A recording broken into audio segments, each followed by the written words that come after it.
চাঁদের আলোয় হারানো রাজ্য। এক দেশে এক রাজ্য ছিল, নাম তার আলোরপুর। রাজ্যটি এত সুন্দর ছিল যে রাতে চাঁদ নিজেই নেমে এসে আলো ছড়িয়ে দিত। কিন্তু একদিন হঠাৎ করেই চাঁদের আলো ম্লান হয়ে গেল। ফসল শুকিয়ে যেতে লাগল, নদী থেমে গেল, আর মানুষের মুখে হাসি হারিয়ে গেল।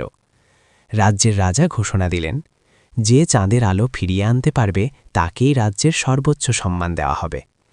অনেক যোদ্ধা আর জাদুকর চেষ্টা করল, কিন্তু কেউ সফল হল না। এই রাজ্যেই থাকত এক দরিদ্র কিন্তু সাহসী কিশোর আরিন। তার কাছে ছিল শুধু একটি কাঠের বাঁশি, যা তার বাবা রেখে গিয়েছিলেন।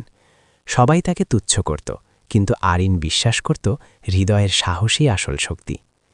এক রাতে স্বপ্নে আরিন দেখল এক বৃদ্ধা বলছে, চাঁদের আলো বন্দী আছে অন্ধকার পাহাড়ের গুহায়, সেখানে যেতে হলে চাই নিঃস্বার্থ মন। পরদিন ভোরেই আরিন যাত্রা শুরু করল।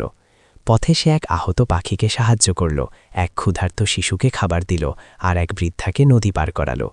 তারা সবাই তাকে আশীর্বাদ করল। অবশেষে আরিন পৌঁছাল অন্ধকার পাহাড়ের গুহায়।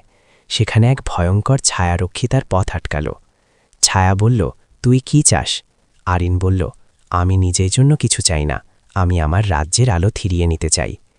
এই কথা শুনে ছায়ারক্ষী মিলিয়ে গেল। গুহার ভেতর বন্দি চাঁদের আলো মুক্ত হয়ে আকাশে ছড়িয়ে পড়ল। আলোরপুর আবার আলোয় ভরে উঠল।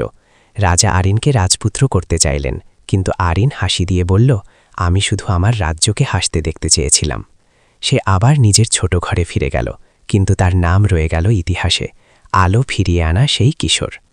শিক্ষা: ক্ষমতা বা ধন নয়, নিঃস্বার্থ মন আর সাহসই সবচেয়ে বড় জাদু।